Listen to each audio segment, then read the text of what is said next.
soldiers, non-commissioned officers, general officers, ladies and gentlemen of the civilian personnel of the defense forces, ladies and gentlemen of the security forces. The 20th of May is the celebration of the unity of the nation. What is a nation? A nation is a population united by history, whose will to live and build a common destiny together makes it a people. It is also a territory defined by borders. It is equally a flag and a rallying song called the national anthem. Beyond governments, communities, and political organizations, there is a professional body that is both the crucible and the cement of the nation. It is the National Army, and more broadly, the Defense and Security Forces. It is the Army, admittedly, under the intangible authority of the civilian power, which protects the people with whom it is at one with. It is the Army which defends the borders of the nation and therefore the integrity of the territory. It is the Army which sheds its blood for the flag while singing the national anthem. This great song of rallying and devotion. This is why I felt it was important to address a special message to the Cameroonian army, our army, and more generally to the Defense and Security Forces on this 49th edition of the National Unity Day, which is taking place in a special context.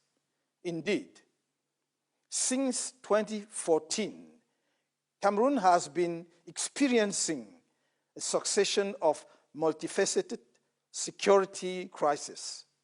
The repeated incursions of the Boko Haram sect in the far north region, the multiple attacks on the border with Central African Republic, and for 4 years now, the fratricidal civil war that has been ravaging the northwest and southwest regions. This insecurity, which has become chronic and has rendered the official propaganda on peace inaudible, is jeopardizing the foundations of our young nation. In this context of serious security instability, the Army, and more generally the Defense and Security Forces, have a vital role to play in order to avoid the erosion of national cohesion. Therefore, on this very special 20th May 2021 National Day, the military and other members of the Defense and Security Forces who put their lives at risk to defend our beautiful common heritage deserve more than in the past the nation's full attention. As a result of the historical dysfunctions and organized misuse of the military institution and security services in our country since independence, some military and security service personnel believe that they are at the service of a regime. This organized political hijacking of the military institution and security services from their essential purpose has ended up installing the false idea that members of the Defense and Security Forces owe loyalty and fidelity to a person rather than to the Constitution, to the institutions of the Republic, and to the nation of which they are the emanation. In my electoral program during the October 2018 presidential campaign, I had outlined some major axes for the reform, modernization, and professionalization of our army. These axes are based on the definition of a national defense and security policy, which can be modulated according to the national and international challenges, as well as the geopolitical and geostrategic stakes of the country. The national defense and security policy is the framework where the strategic orientations of the military, civil military, economic, and particularly industrial actions of the nation must be set. The truth is that since the creation of our army in November 1959, followed by the independence of the East Cameroon on the 1st of January 1960, and the reunification with the West Cameroon on the 1st of October 1961, this framework has never been clearly defined. The structural difficulties that affect the vital points of our nation are only the direct consequences of this organized deficit of fundamental citizen and democratic debate.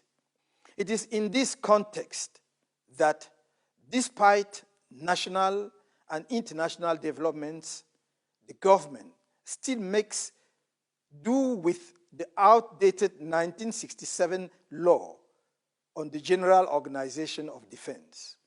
The 21 decrees relating to the modernization and professionalization of the Army issued by the President of the Republic, head of the Armed Forces, in 2001, which are a legal curiosity, do not change anything.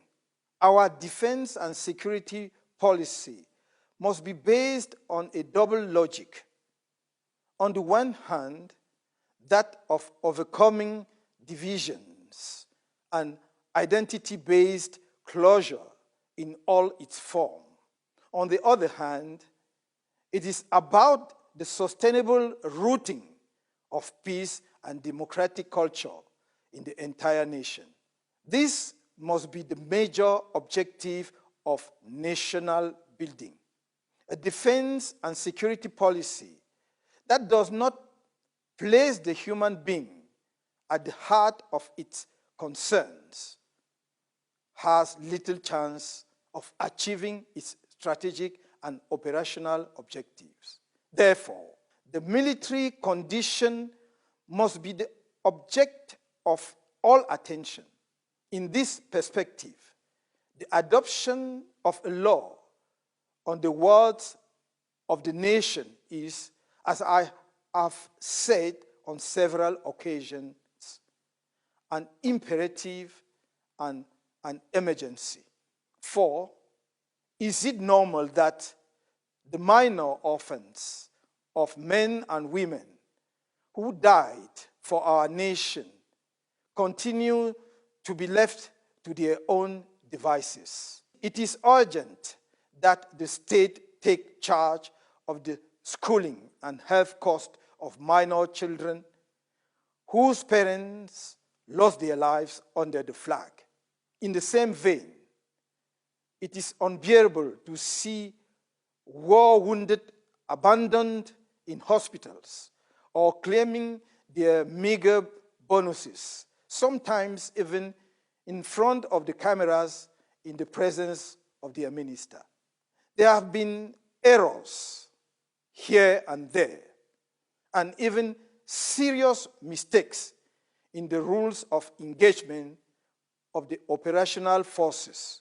We must correct them, prevent them, and impose the right sanctions when they are necessary.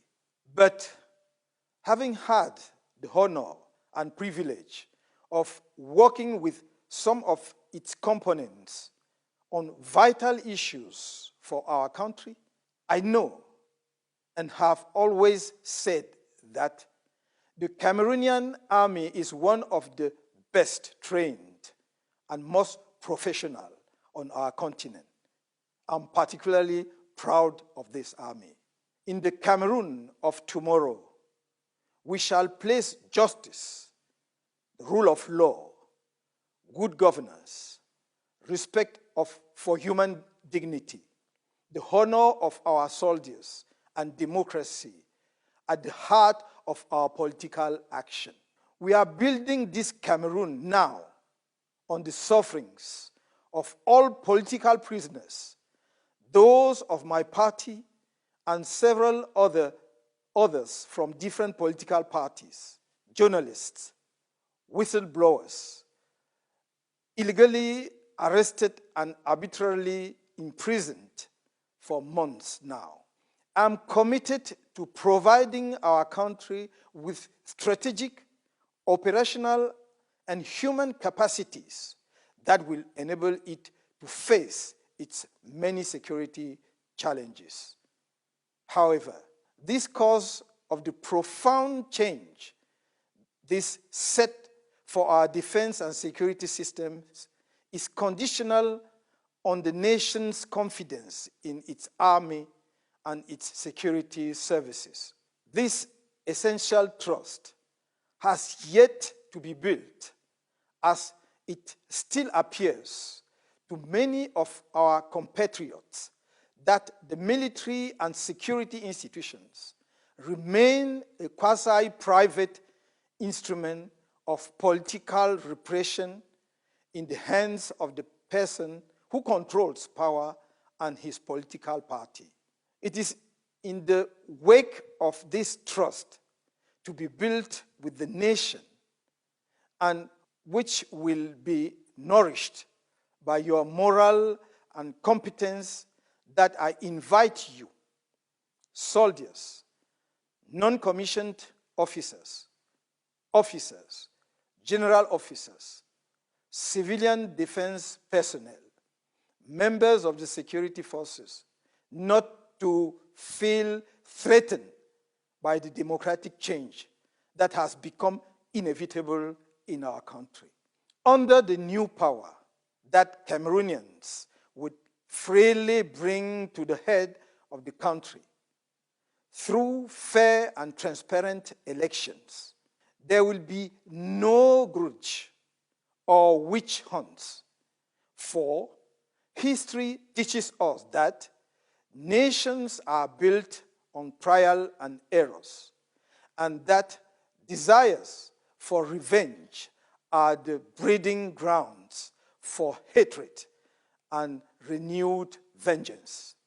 This new power that an overwhelming majority of Cameroonians are calling for will be the logical consequence of the inclusive dialogue through which we will find together, as children of the same country, a lasting, peaceful solution to the armed conflict in the Northwest and Southwest regions, and the emanation of the free choice of Cameroonians, and on the basis of a consensual reform of the electoral system.